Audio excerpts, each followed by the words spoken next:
So it's possible we'll have a few folks joining us here in the next moment or so as people are transitioning.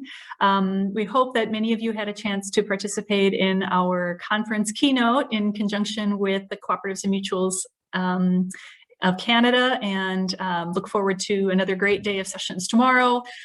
Now, we're very pleased to welcome you to the Co-op Careers in Ag session here at the National Farmers Union College Conference on Cooperatives.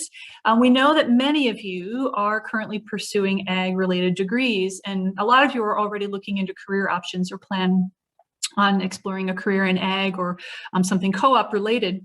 Our speakers in this session are going to share a little bit about their respective cooperative organizations and the career and leadership development opportunities within them. Dan Hobbs is Executive Director of the Rocky Mountain Farmers Union Cooperative Development Center.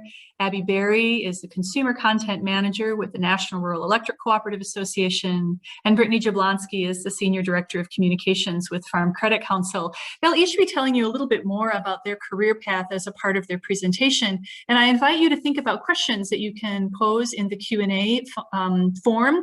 We'll be getting to those at the end of all three of the speakers. Please feel free to also use the chat, though, to engage with each other or share your responses. But again, if you have a particular question that you want directed to the speakers, use the Q&A, and you can either note that you'd like any of them to respond to it, or you can direct it to one of them in particular. So we're really pleased to get started with Dan Hobbs first. And Dan, take it away. All right, terrific. Hello, everybody. Good afternoon, and thanks so much for this invitation. You know, I've given so many Co-op 101 presentations over the years, but I've never specifically talked about being a co-op developer. So this is a first, and I'm really looking forward to this. So very quickly, I'm with the Rocky Mountain Farmers Union. We were established in 1907 as a division of the National Farmers Union. We serve Colorado, New Mexico, and Wyoming. And there you can see on the slide, building a more just, healthy, thriving, and inclusive economy through cooperative enterprises in Colorado, New Mexico, and Wyoming is our charge. We established our Cooperative Development Center in 1996. However, we've been working with the cooperative model since our founding in the early 1900s. Let's go ahead and go to the next slide there, Charlie. I just love this photograph here. During our 100th anniversary celebration a few years ago, we did some archival work, and so we have all of these photos at our fingertips now, and I just really appreciated this one. And I just have it here as a placeholder to remind me to pay my respects to all the great farmers and cooperators that have come before us and done so much work. And also to recognize and thank the Native American communities upon whose land we reside here where I am in Southeast Colorado, and those would be the Arapaho, the Cheyenne, the Kiowa, the Comanche, the Ute, and the Hickory Apache. Many of these tribes no longer reside in Colorado, but it's important for us to remember them and pay our respects. So very quickly, just a little bit about myself. I'm actually a fifth generation Denver kid, but I knew at a very young age that I wanted to get involved in agriculture. I had the opportunity to do some service projects in South America as a high school student. I went to Paraguay and Ecuador. There I lived with some agrarian communities, and something woke me up and hooked me in the field of agriculture. So really, since high school, I've been teaching myself to farm, and alongside of that, I've been doing rural economic development and cooperative development work. So as I added it up last night, I realized it's already been 24 years of being a cooperative developer, which kind of surprised me, but real proud of that. And I've, of course, been able to work with so many interesting people and communities over the years. Okay, let's go ahead and go to the next slide. Okay, so we're just gonna take a quick deep dive into cooperative development as a career, as a vocation. I just cooked up a very basic definition there: specialist assist groups of people to understand, start, operate, and improve their cooperative businesses. The first thing I probably want to say about co-ops is everyone is different. And I'm sure many people attending today know this and have some experience with cooperatives, but there's a very interesting concept within biodynamic agriculture, which has to do with farm individuality and farm organism. And this is basically the idea that every farm is distinct and unique and functions as its own organism. And I think it's very analogous to cooperatives. They're all unique, and they all have their own sort of culture and way of operating. So that's the kind of space that we work in, highly diverse, but there's obviously a common set of principles, the 7 principles that we all ascribe to, or as we heard in the interesting presentation this morning about indigenous cooperatives, there's other principles at play here, cultural and language principles that some of us who already work with the international co-op principles probably need to pay attention to and embrace as well. So I've got here just a bulleted list of some core skills and knowledge that are handy to have if you're out in the field doing cooperative development. First thing to remember is cooperatives are essentially, they're businesses. We are business developers. We might not be specialists in any one area of business development, but we really are working in the cooperative business development space. Secondly, and consistent with Farmers Union background, education is incredibly important for people that are thinking about starting cooperatives, but about people who are already operating cooperatives. Training and education never ends, and it's the main tool for how we improve our businesses, or one of the main tools. We have a very particular methodology for starting cooperatives within the Rocky Mountain Farmers Union, and I'll just very quickly run through that. It's essentially,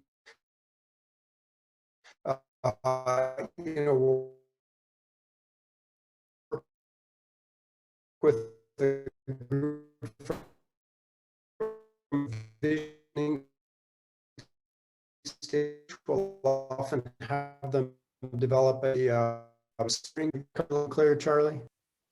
Yeah, Dan, you froze up just a little bit. Yeah, there we go. I was going to say if pop off video for now. Yep, very good. I'm just going to keep the video off for now. We're out in the countryside here in Pueblo, Colorado, and we don't have broadband yet. I'm sure many of you know the problem. So our methodology then again has to do with value proposition, formation of a steering committee. Usually that steering committee oversees a process of feasibility analysis and then business planning. At that point, we generally disband the steering committee. If it looks like the co-op is going to be a go, we will move into forming a board of directors, launching the co-op, incorporating, securing financing, and very importantly, doing all that before we actually start operating. So that's just a general outline of a methodology of how we put these co-ops together. It changes depending on the group we're working with. Next point there, understanding the phases of development. You know, we're not always involved in the very beginnings of cooperatives. Sometimes we come in midstream, or when co-ops are maybe having a little trouble or they want to pivot. So just knowing what phase the cooperative is in and really listening and understanding where the clients are coming from before formulating recommendations. I do a lot of trying to keep things moving, especially when groups are starting out, so that meetings don't bog down, helping with good processes and procedures, identifying barriers and opportunities, moving through conflicts. And so we take a very active facilitative role. And I think this is an important thing I learned over the years. Early on, I kind of sat back and let a lot of this cooperative development kind of unfold at a community's pace. But I think there is a very special role for a co-op developer to keep the business moving, keep people excited, keep people engaged. And then this is kind of more of a cultural piece, but developing a spirit of cooperation and fun. You know, it's a lot of work to put cooperatives together, but it's important to celebrate your successes, you know, have an enchilada dinner, you know, do things together that, you know, that also keep people engaged. Lastly here, the Madison Principles is a very interesting, maybe group of 13 sort of practices and principles that a group of cooperative developers put together in the mid-90s. Charlie, if you could put that into the chat and people could take a look at that separately. There's some real solid stuff about kind of guiding principles for co-op developers. Okay, let's move on to the next.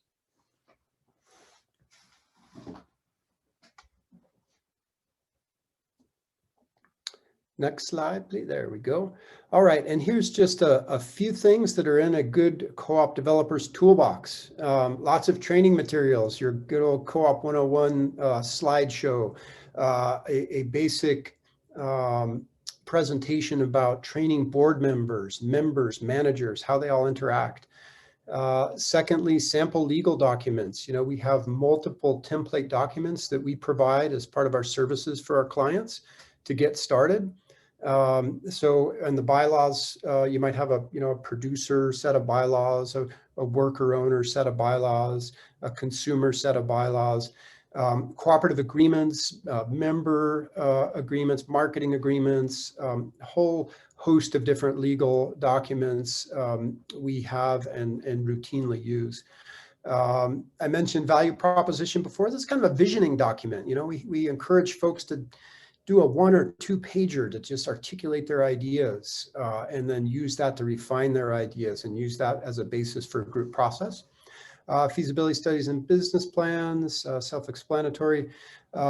We have technical experts that are connected to our cooperative development center. So when we're unable to do certain pieces of work ourselves, we've got some contractors connected to us that can bring in some real dialed in expertise. Funding and financing, hugely important, especially when you're working with resource limited producers or resource limited cooperatives. It's very important to be able to open some doors to banks or lenders, foundations, and to put together creative financing packages to help launch these businesses. And then lastly, there I want to mention Community of Practice, Cooperation Works. This is a group of cooperative developers and cooperative development centers from around the country. And this has really been useful and a very rich platform for exchange of ideas. Okay, next slide, Charlie. Okay, I'm running short on time here, so I'm going to speed through this last section very quickly.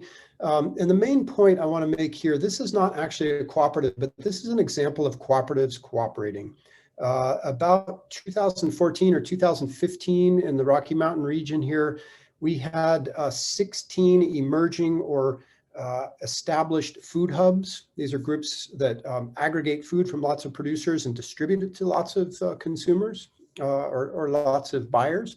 And we saw the potential for there to be duplication and unnecessary competition between these groups. So we convened them all over the course of several years, and we created a cooperative agreement, which had basically best practices, values, and ultimately led to a trading network, the first in the United States, where these food hubs started to buy and sell from one another. And so just an example of how the great tools we have in the cooperative space can be used in a situation where you don't have a formal cooperative, but you can encourage people to work together along those lines. So we've done a lot with these so-called cooperative agreements, and that's a real important thing that I think we bring to the table, because a co-op is not always the right solution in this. And in this case, it was just a single document that banded all these people together. Okay, next. All right, there's just that's me in my native habitat, picking Pueblo chili, and my contact information should you ever want to get in touch. Wonderful. Thank you so much, Dan. A great wealth of information shared there about folks interested in the cooperative development path. And I have to say, it seems like co-op developers are staying really busy lately. There seems to be quite a lot of interest in this model, whether it's worker co-ops or, business conversions. So I think we can sure use more people with those skills and expertise. And if you're interested, get in touch with Dan. We're transitioning now to Abby Berry from the National Rural Electric Cooperative Association. Abby, we're so glad to have you with us. Thank you so much, Kathy. All right, I'll go ahead and, sorry, I'm doing a little toggling. All right. Well, good afternoon, everyone. My name is Abby Berry, and I am the Consumer Content Manager at the National Rural Electric Cooperative Association, which is long speak for NRECA. I'm really excited to have the opportunity to speak with you today. And like everyone else, of course, I wish we could be together in person, but it's always nice to connect with new faces, even virtually. So I want to start by telling you just a little bit about myself. I grew up in rural Mississippi on a small farm. I had no idea what a co-op was, let alone an electric cooperative, until I graduated from college and was fortunate enough to stumble into the cooperative world early on. And I've been working with electric co-ops for about 12 years now. I am in communications, and essentially I create content for print magazines, social media channels, websites, basically anything for any communications platform, and it is so much fun. And I think you'll find with most co-ops and the people that lead them, there's honestly no better place to start your career, because co-op people are the best. So today I want to tell you a little bit about NRECA and what we do, but then I really want to dive a little deeper and tell you about our members who are America's electric cooperatives. They do a lot of great things besides powering the local communities that they serve. And I also want to tell you about a couple of the big changes that we're experiencing right now in the energy industry, as well as some career opportunities offered by electric co-ops. So with that, we'll go ahead and dive right in. And Charlie, we can go to the next slide. So NRECA is the national trade association that represents electric co-ops across the country. Our office is based in the DC area. We've got about 750 employees, most right there in DC. And our mission at NRECA is fairly simple. It is to empower the electric cooperatives that we serve. And we do that in a variety of ways. So we serve as a voice for electric co-ops on Capitol Hill. We offer guidance and recommendations on current and emerging energy trends. We also provide ongoing educational opportunities for co-op employees across the country. And these trainings are for anyone and everyone, whether you're a line worker, a customer service representative, or even a board member at the co-op. We also offer a variety of programs and resources to help our co-ops communicate the cooperative business model to their end of the line members, because we always want to play up what makes co-ops so special and so unique. And we also help electric co-ops with workforce initiatives and long-term career planning. So that's just a little taste of what we do at NRECA. So, you know, just like a co-op exists to serve its own members, NRECA is essentially the same thing, but our members are electric co-ops. So we can go on to the next slide. Just want to give you a quick look at who electric co-ops are and what they do. There are 834 electric co-ops in 48 states. And I also wanted to note that there are also 63 generation and transmission cooperatives. Now, these are the co-ops that generate and sell wholesale electricity to those 834 electric co-ops. But for the sake of time for today, we're just going to focus on those 834. So co-ops primarily serve rural towns and communities, but together they make up a massive network that serves 42 million Americans. And I should also note that we do have a lot of co-ops that provide power to ex-urban communities and even portions of larger cities.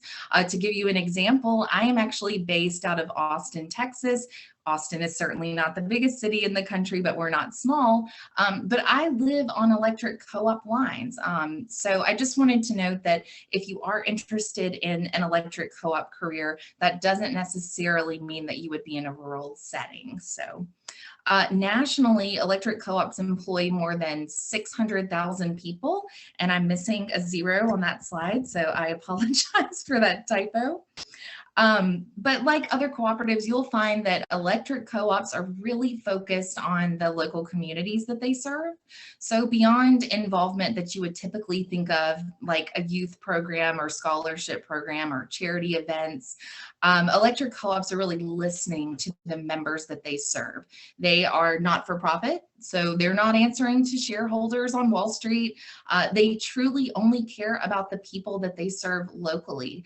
And to give you an example, you know, if an electric co-op is hearing feedback from their members that, you know, they really want the co-op to provide high-speed internet in addition to electricity, which is something that is actually happening right now, that co-op is going to do due diligence. They're going to survey the entire membership. They're going to have, you know, a swath of meetings with their board of directors. They're going to vote on it across the entire membership. So I just say that to note that, you know, it truly is a democratic way of doing business.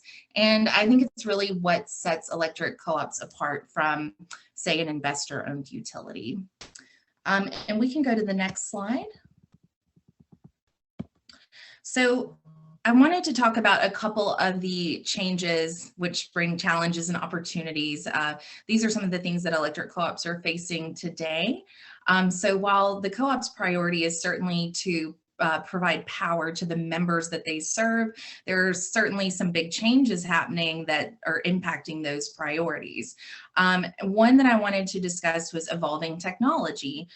So just to give you an example, you know, we're seeing a lot of co-op members that are installing solar panels on their roofs, which is amazing. It's great for our environment. We love it. But on the utility side of things, it does present some new challenges.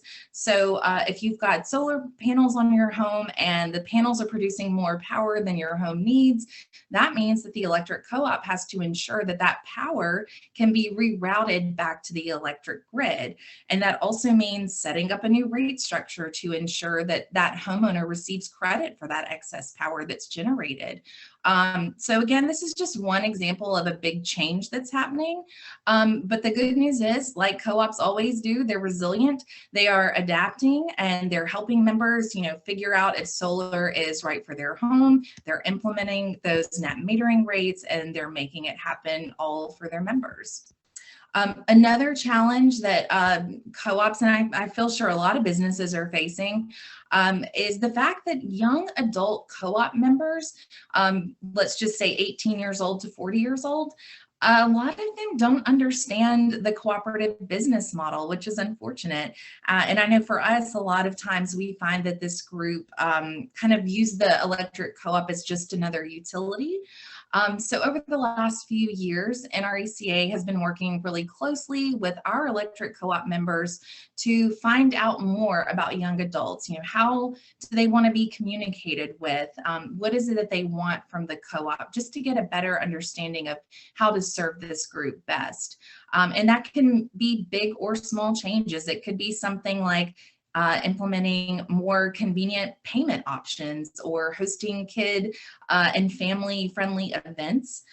It could even be partnering with the local brewery just to have a simple meet and greet with co-op members. But whatever it takes to engage this young adult, this group of young adult members, electric co-ops are really putting in the work to make sure that that group understands that they are in fact part of a co-op and what sets that apart from other types of utilities.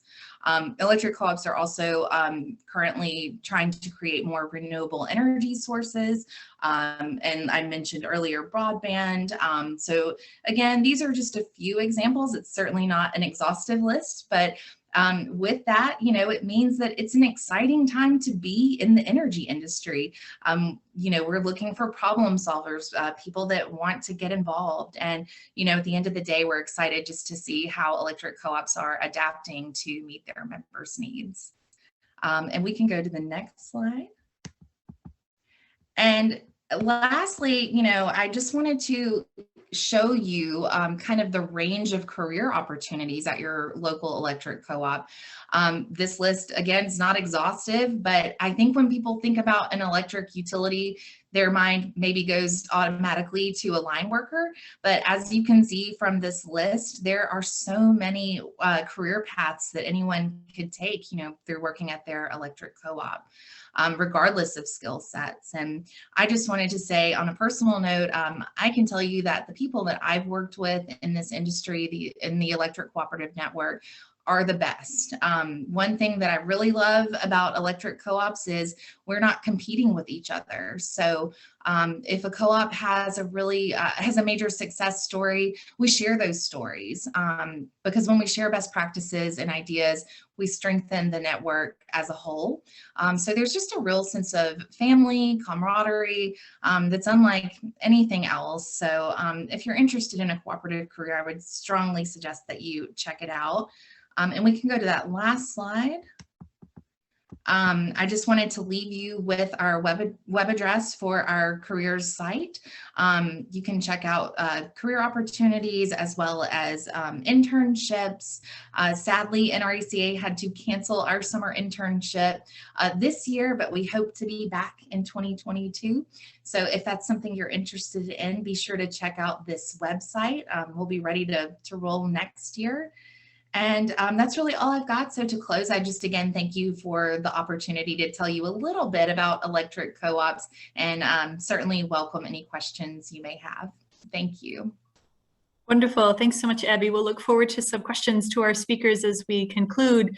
But first, we'll hear from our last speaker today, Brittany Jablonski from Farm Credit Council. I have the pleasure of knowing Brittany for a long time, and I'm so glad that you can share some perspectives from Farm Credit with us today. Thank you, Brittany.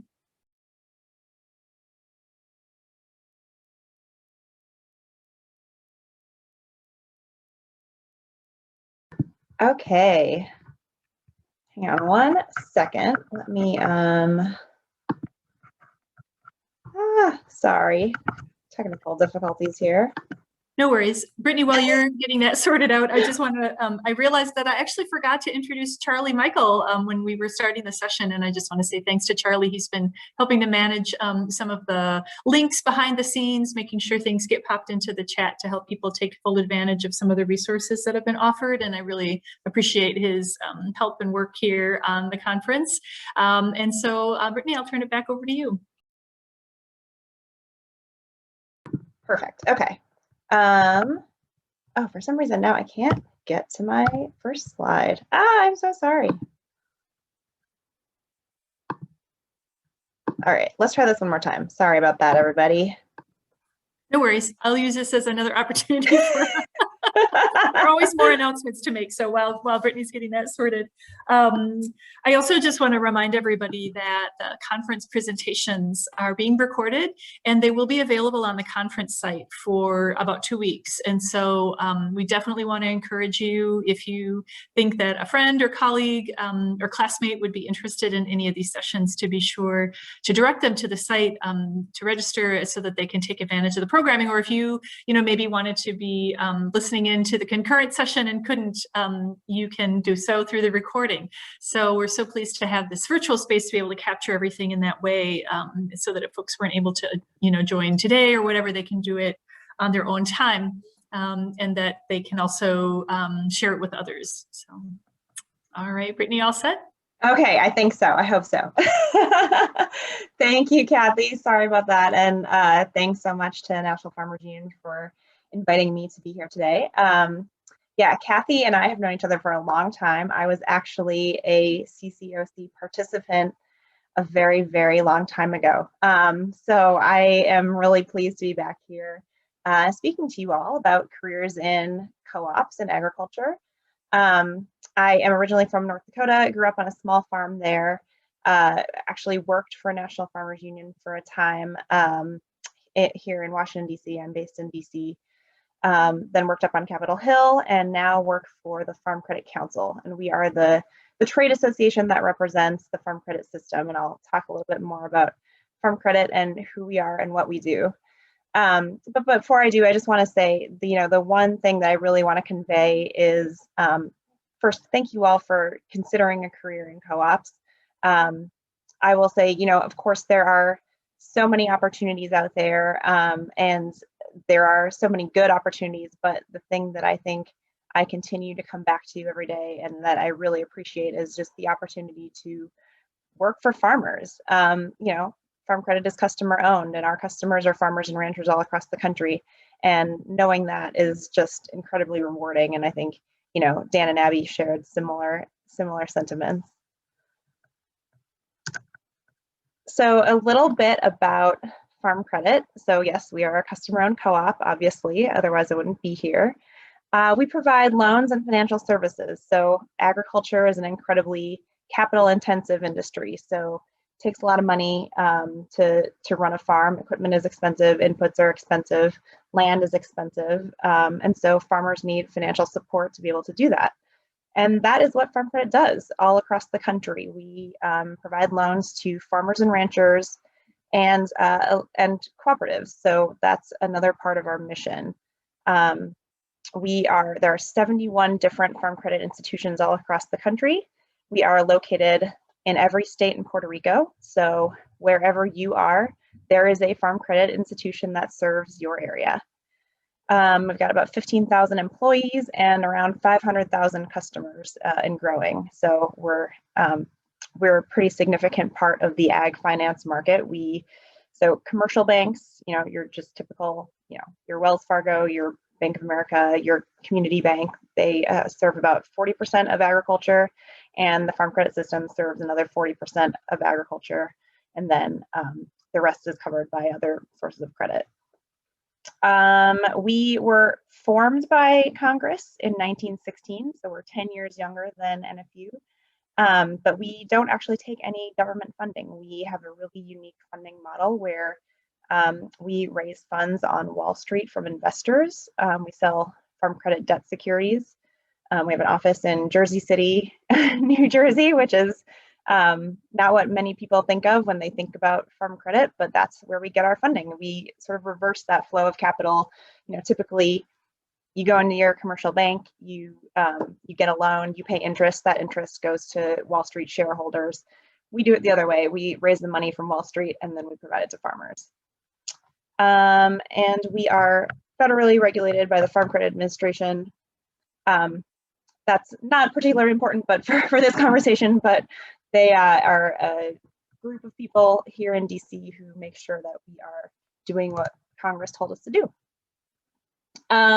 This is like the worst map in the whole world, but the reason I share it is just so you can see that we are literally everywhere. So every single one of those different colors and patterns is a different Farm Credit institution. So, we are all over the country and they're of varying sizes, but I think the thing that sort of unites all of them, you can see, like in the upper Midwest, you've got that big green swath. That's an institution and their farmers in that region are pretty similar, corn, wheat, soybeans, cattle, that kind of thing. But then you get into like the Northwest, Northwest Farm Credit up in the Northwest part of the country. Their type of agriculture looks very different. They have a lot of wheat. They have a lot of pulse crops. There's some fisheries up there. So we finance agriculture, as we say, as we find it. That's what we like to say. So we essentially can finance any need that a farmer has, and it varies depending on the local marketplace that they're in. And this is just a way of showing sort of where our loans go and what they finance. So the biggest chunk, that big green chunk, is real estate. So there are really two types of debt that a farmer has. They have long-term, so that's usually land or big sort of capital investments, big equipment purchases, things like nursery crops. So, if you've got an apple orchard or a vineyard, it takes a while. It takes a lot of money to put that in, and it takes a while before you get a return on that investment. So that's a long or sort of intermediate term loan. And then we have short-term loans, and that's the next one up from the bottom, the farm production loans, and that's your operating loans. So farmer gets their seeds and fertilizer and equipment upgrades and anything else they need kind of for the year. And when they sell their crop at the end of the year, they pay off the loan. So very short term. And then the next one up is co-ops. So those are, we can finance like the consumer co-ops that you all are familiar with and have probably talked about this week, Ocean Spray, Blue Diamond Almonds, Land O'Lakes. Those are all Farm Credit customers. So they need capital as well to operate their businesses, and we're able to provide that. And then the next one up is rural infrastructure. So as Abby mentioned, rural electric co-ops. Farm Credit can finance all of those. We can finance rural telecom co-ops, rural wastewater facilities, rural hospitals, all of those sort of critical infrastructure entities that really keep rural America running. And then the next two are pretty small, but we also can finance rural mortgages, home mortgages. It's very specific. You have to be in a very small town for us to be able to finance your house. And then we do some very limited ag export finance. Obviously, exports are really important to the ag industry. And so that's what Farm Credit does.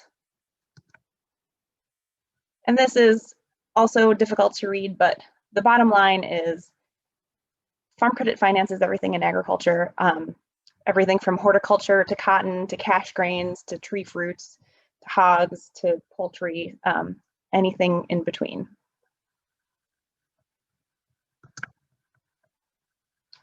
And as you would expect, this is where we operate, or where we operate in all states, but this is ranked by the dollar amount of loans we have in the states. So, you know, we follow agriculture. California and Texas, the two biggest ag states, predictably, that's where we have the most customers. And, you know, it kind of goes down from there. And then these are our loans by size. So I only point this out just to showcase that, you know, we have, I think it's 87% is blocked by my screen, but a huge percent, yes, 87% of our loans are for less than $500,000. So, you know, of course, as I mentioned, we've probably got some big loans to some of the big ag co-ops, big rural electric co-ops, but really the bulk of our loans, 87% of them are to family farmers, you know, for less than $500,000, which sounds like a lot of money to you and me, but when you're talking about ag equipment and real estate, it's actually not that much money. So I will stop sharing my screen, and I want to talk a little bit more about careers in Farm Credit, which is what you all are interested in. So of course we have incredible career opportunities across the country. You know, many of you are ag students or maybe ag business, ag finance. Yes, of course, we are a lender. So there are a ton of, you know, finance opportunities in the Farm Credit system. You can be a loan officer, making loans, and then there's the other sort of support positions, you know, credit, loan processing, appraisal. But we also have, you know, basically any other position that a business needs to run: marketing, communications, IT, customer service, accounting, crop insurance, customer education. We've got it all. So I would encourage you to kind of think about all the different career opportunities that the Farm Credit system has. And I think the other thing I will mention, you know, again, the other speakers talked a lot about this, but it's the culture that really makes Farm Credit a rewarding career. You know, there are I have met more 30+ year employees in the Farm Credit system than I ever thought possible. People stay because it's such a rewarding place to work. Everyone is so friendly. It's just kind of part of the co-op culture, and our employees live and work in the communities that they serve. You know, their customers are their friends and neighbors. A lot of our employees are farmers themselves on the side. So we truly are dedicated to agriculture, and it's just such a incredibly, I just feel so fortunate to work for Farm Credit, and really can't convey that sense of mission and culture that we have. And of course, you know, jobs in the Farm Credit system are competitive. And so, you know, all of our institutions have internships.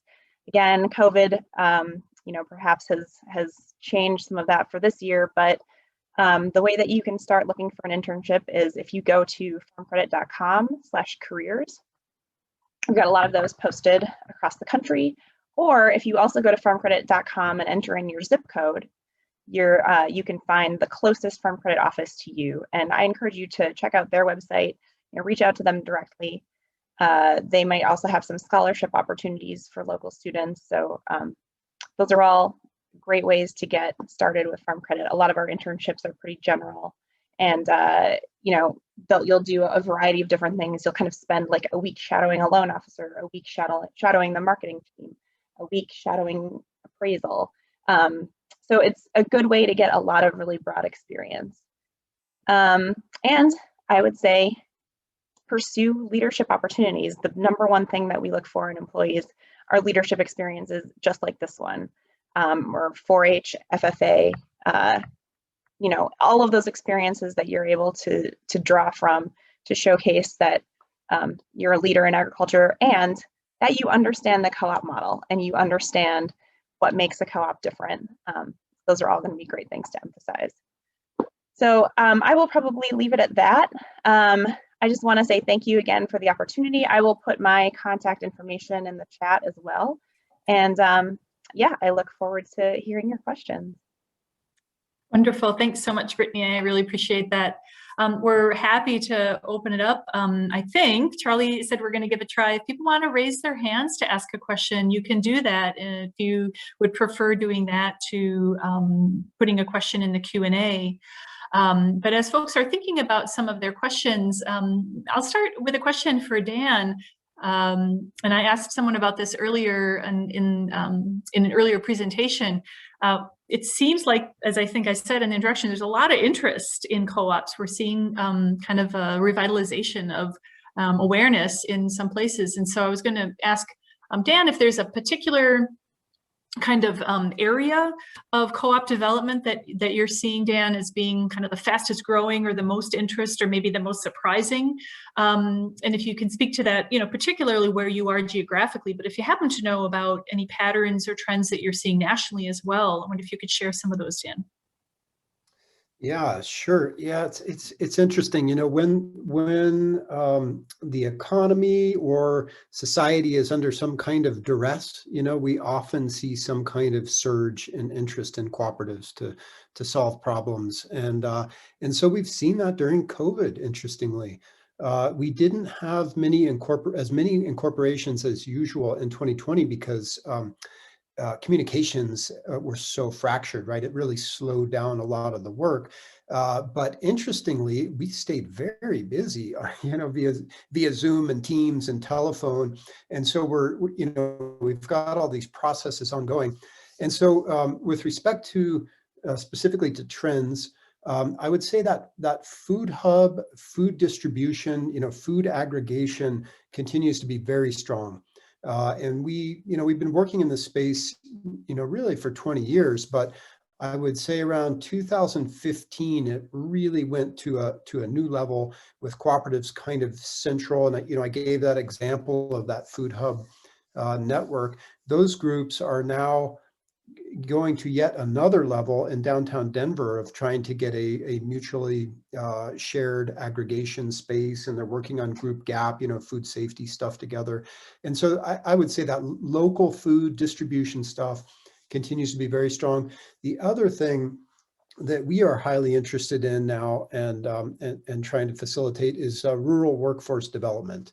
You know, we've got a lot of unemployed and underemployed culinary workers. We don't have enough people working on farms. And so we are partnering with some food access type organizations and food banks using the cooperative model to try to develop worker-owned food processing and farm labor cooperatives. And so this is a new and very dynamic area for us, and one that's going to take a lot of work, but we're very excited about it.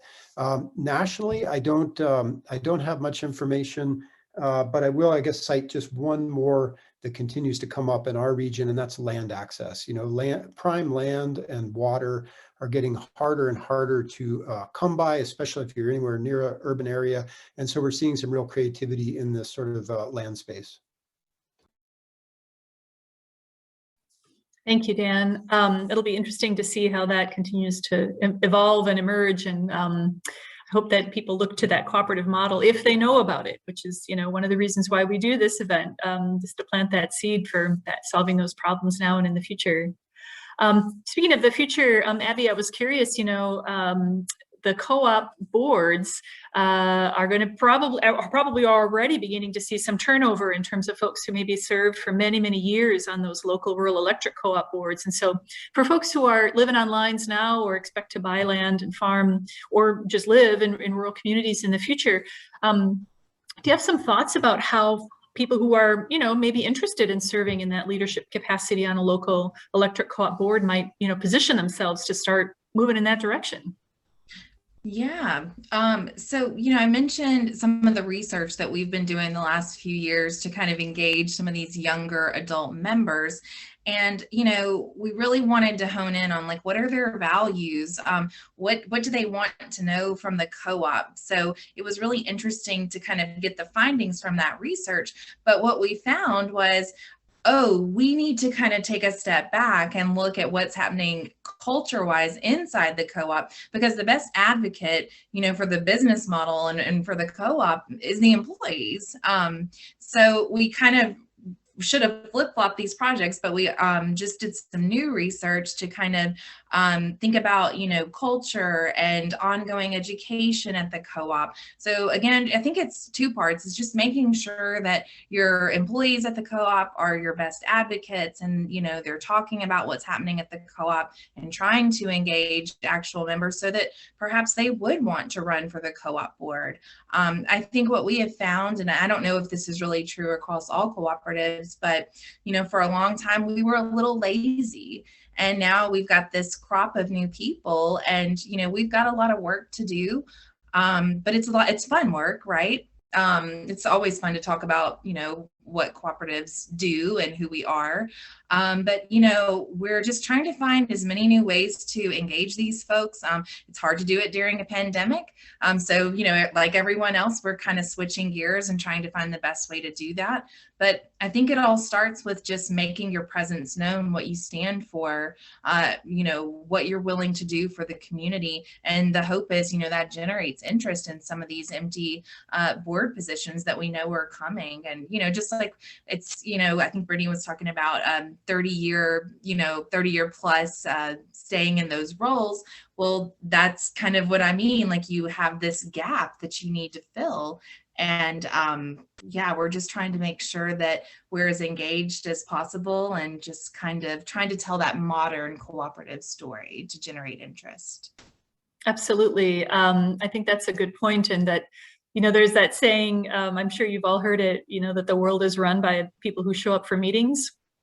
And sometimes it starts by just showing up, whether you do that virtually, if there's, if you find out your local rural electric co-op is, maybe they're streaming their board meetings, or maybe they would if they were asked, just to give people a chance to, now that we have some of this technology, give people a chance to get a little bit more engaged in their cooperatives activities. And even if they're just listening in to kind of understand the process. And of course, there are always portions of board meetings that might be sensitive information that aren't open to the public, and they have to have an executive session or whatever, but there are other pieces that might actually help folks just understand civil discourse, how to engage and make decisions as a group and weigh all of those various factors. As I know, one of our earlier speakers said, that balance between what individual members may indicate that they need and what the co-op needs to do to stay sustainable as a business. And sometimes those are hard conversations, they can create some real tensions. But if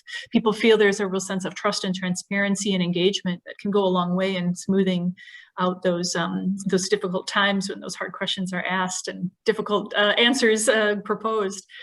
Thank you so much for that, Abby. I think maybe I don't think I see anything popping up yet in the Q&A. Maybe just again, as we're focusing on careers here, Brittany, maybe I'll pose one to you to invite folks to think about the fact that the career path isn't always a straight one. And, that sometimes we start one place and we end up someplace completely different. And that one of the wonderful things actually about the cooperative space is you can sort of move between various sectors if you kind of know and understand cooperatives. So can you speak a little bit about how you leveraged, as what I recall it was a communications degree, into your present work?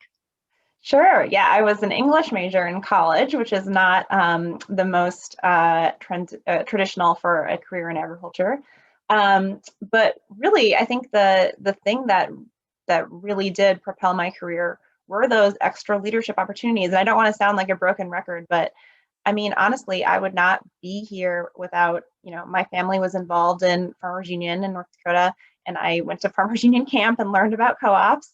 I was able to pursue some of these additional leadership opportunities. You know, I attended a National Farmers Union fly-in when I was in college here in DC, and was able to go up on Capitol Hill and learn about the policymaking process in a totally different way. And I know, you know, Abby, NRECA, does the youth tours that provide the same kind of opportunity for rural electric co-op members and their families. And that's just like an experience that cannot be replicated. I think the other thing that is important to keep in mind, you know, this is speaking for myself. I think I always kind of grew up with this attitude that was like, you know, I'm just a farm kid from North Dakota, came from a very humble, very modest background, you know, really small farm. My parents are have lived humbly their whole lives and worked really hard. And I think that I always thought, I don't think I realized at the time what an asset that was and that background. There are increasingly fewer and fewer people who understand agriculture, who grew up on a farm, who have that firsthand knowledge. And I'm certainly not saying that it takes growing up on a farm to understand agriculture, because obviously that's not true, but it really helps. And that knowledge is so valuable. And I've really been able to leverage that experience into just a great career, bouncing around from a variety of different ag organizations and experiences. So a lesson to all you farm kids out there: do not discount that part of your background. That's excellent advice, and a great way for everyone to sort of be thinking about, you know, any of the sessions they hear from this point forward. You know, we all have, regardless of our upbringings, really interesting things that we can apply to our work and our lives, and the things that we sometimes take for granted really are valuable. And if we give them a chance to shine, and we think about putting them in a new light, in a new space, amazing things can come of that if we're open to that option. So looks like our time is coming to a close here. I want to really thank all of our presenters again for sharing their stories with us, giving us some concrete things to think about, as well as some inspiration for what might lie ahead in rural and ag careers. I want to invite all of you participants to please be sure to check out the website, make sure you're staying on top of the schedule and looking for all of the upcoming sessions. We look forward to a great program tomorrow, and invite you again to just revisit any sessions that you weren't able to catch or that you want to listen to in more depth once their recordings are placed on the website. Charlie, did you have anything you want to say in closing? I think we're good. Yeah, I think I'm all good. Fantastic job moderating, Kathy. Thank you to all of our presenters. These were just some really great discussions. So thank you. Thanks everyone for joining us today, and we look forward to seeing you tomorrow. And once again, thanks to our great presenters. Have a great day. Bye. Thank you.